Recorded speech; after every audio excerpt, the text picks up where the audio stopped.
बिस्मिल्लाहिर्रहमानिर्रहीम। अस्सलाम वालेकुम। उम्मीद करता हूँ आप सब खैरियत से होंगे। चैनल को सब्सक्राइब कर दें और बेल आइकन पर प्रेस कर दें। हमारा नावल चल रहा था मजबूरियाँ, इसकी किस्त नंबर 2 है, तो शुरू करते हैं।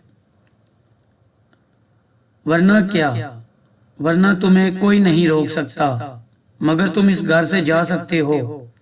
चश्मे वाले साहब ने बड़ी आराम से ये बात कह दी।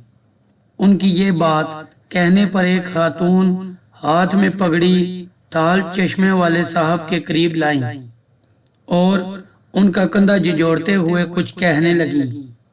उनकी ये बहस रोज की थी, लेकिन आज मलक साहब ने घर से जाने की बात कर दी थी। ज़मान कुछ देर खामोश बैठा रहा, फिर कुछ सोचते हुए अपने कमरे की जानब बढ़ गया। कमरे से वापसी पर उसने सफेद कमीज पर ब्राउन वेस्ट कोट पहना और हाथ में एक बड़ा बैग भी था। वो जा रहा था। किसी को इस बात की उम्मीद नहीं थी कि ज़मान एक बार कहने पर ही बुरा मान जाएगा और यूं हाथ में बैग उठाए चला जाएगा। इसे किसी बात का बुरा नहीं लगता था। वो अच्छा होने पर भी मुस्कुराता था और गलत होने पर भी मुस्कुराता था। उसे किसी बात की परवाह नहीं होती थी। आज उसका ये रवैया देखकर घर के तमाम अफराद उसके सामने आ खड़े हुए। ज़मान, ये क्या बचगाना हरकत है? उनमें एक खातून ने बुलंद आवाज में कहा। वो खामोशी से सबको देख रहा था। उसे मजीद बहस नहीं करनी थी। वो जाना चाहता था और जो वो चाहता था उसे कोई नहीं रोक सकता था। मलक साहब के कहने पर सब ने उसे रास्ता दिया और वो घर के बड़े दरवाजे से बाहर निकल गया। धूप अब तेज हो चुकी थी। वो इस वक्त बाहर नहीं निकला करता था, लेकिन आज मजबूरी थी।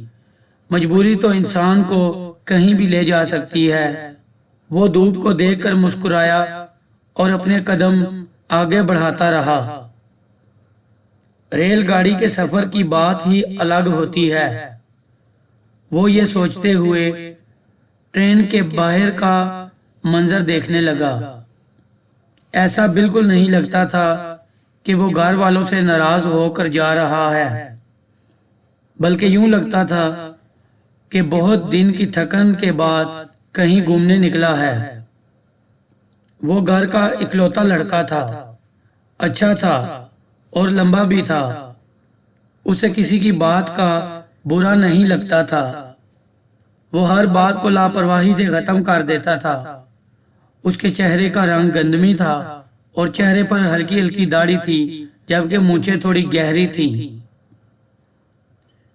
सफर काफी लंबा था, लेकिन खूबसूरत मनाजर देखते हुए और थोड़ा बहुत सोकर सफर गुजर ही गया, बिल्कुल वक्त की तरह। अच्छा हो या बुरा, गुजर ही जाता है। वो अपना बड़ा बैग लिए रेलगाड़ी से स्टेशन पर उतरा।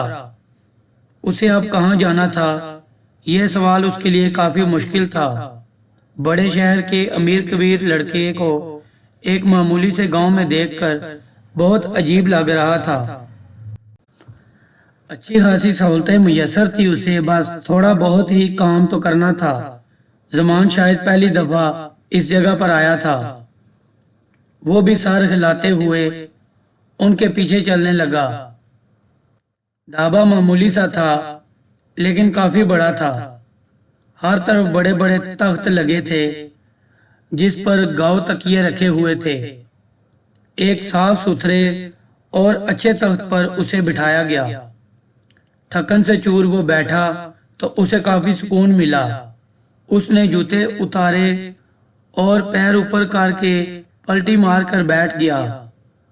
खाने के पूछने पर उसे काफी हैरत हुई, क्योंकि उसने ऐसे खाने का कभी सोचा भी नहीं था, लेकिन मजबूरी, उसे वहीं खाना था।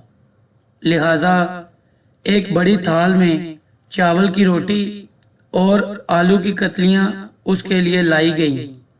ساتھ میں ایک مٹی کا چھوٹا مٹکا بھی تھا جس میں تازہ دہی سے بنی نمکین لسی تھی۔ کھانے کو دیکھ کر منہ نہیں بناتے۔ بچپن میں اس نے کتابوں میں پڑھا تھا۔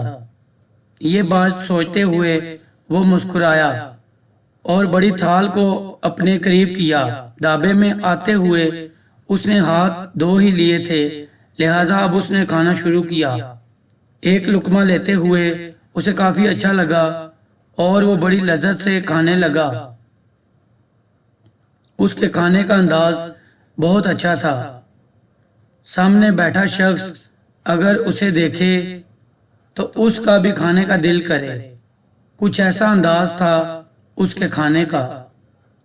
چاول کی بنی نرم روٹی سے آلو کی کتلیاں کھاتے ہوئے اسے کافی لطف آیا، اور نمکین لسی کی تو بات ہی الگ تھی۔ کھانا کھا کر اسے کافی سکون ملا۔ اس نے ہاتھ دھوئے اور وہیں تخت پر نیم دراز ہو گیا۔ اس کی آنکھ خوبصورت شام سے کھلی۔ گاؤں کی شام کی بات ہی الگ تھی۔ آسمان پر اڑتے ہوئے پرندے اور ٹھنڈی ہوا کے جھونکے۔ اسے کافی دیر ہو چکی تھی۔ اب اسے پھر سے اپنی منزل کی طرف بڑھنا تھا۔ اس نے جوتے پہنے اور ڈھابے کے ملازمین کو چند نوٹ پکڑا کر روانہ ہو گیا۔ پھر سے ایک لمبا سفر جو اسے پیدل چل کر طے کرنا تھا۔ بالآخر اس کی منزل آ پہنچی۔ چل چل کر اس کے جوتے مٹی میں ہو گئے تھے اور وہ ایک بار پھر سے تھک گیا تھا۔ یہاں گاڑیوں کا تو نام و نشان تک نہ تھا۔ شہر میں تو پھر ایک دو گاڑیاں تھیں جس میں وہ سفر کیا کرتا تھا، لیکن یہاں صرف گھوڑے گاڑیاں اور بیل گاڑیاں تھیں جس میں اس نے جانا مناسب نہ سمجھا، لہٰذا وہ خود ہی پیدل چل کر اس مقام تک آ پہنچا جس کا دروازہ کافی خستہ حالت میں تھا۔ اس نے دروازہ بجایا۔ کچھ دیر بعد ہی دروازہ کھلا اور ایک عمر دراز خاتون سامنے موجود تھی۔